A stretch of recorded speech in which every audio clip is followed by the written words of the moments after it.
Sa ibang balita naman, pinuna ng academic supervisor ng isang paaralan ng mga mali sa textbook na para dapat sa grade 10 students. Sagot naman ng DepEd na itama na ang mga maling ito. Pero aminado silang may ilan pa rin nakakalusot. Umaaksyon si Maricel Halili.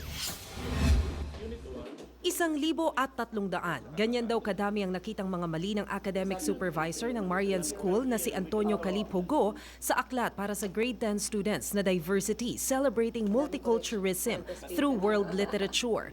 Pamagat pa nga lang daw ng libro, mali agad. Wala naman daw kasing salitang multiculturalism. Dapat daw multiculturalism. Pagbukas pa ng aklat, makikita ang maling spelling ng salitang triumph. Meron ding mali sa grammar. Sabi rito, where did it happen? Ang tama, where did it happen? Napakalaking danger, kaya nga nakita niyo, hindi tayo masyadong umaasenso. Katulad ng mga katabing karatig bansa natin, because of the quality of our education. Pero paliwanag ng Department of Education, draft lang ng libro ang nabasa ni Go. Kaya nga nakakalungkot lang kasi nga nilabas to base doon sa draft pa. Hindi pa naman yun yung final eh. Kung sinasabing draft, mas malaking pagkakamali yon para sa akin. Because why would you use the draft to train your teachers kung draft lang siya na puro errors? Ayon pa sa DepEd, ang ibang mga mali na sinasabi ni Go na itama na sa inilathalang libro.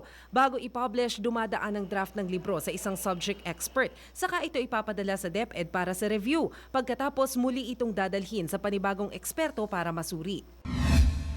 Totoo, yung draft na yan may mga errors pero ni-revise namin yan kasi 3 times nga yung revisions na ginawa. So, na-correct naman yung mga errors na.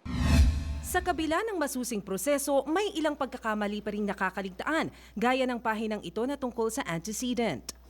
Suhestyon naman ni God, dapat ihiwalay ang screening body sa DepEd. Dapat din daw palitan na ang textbooks na higit 5 taon nang ginagamit at bumuo ng batas na magpaparusa sa mga maglalathala ng librong may depekto.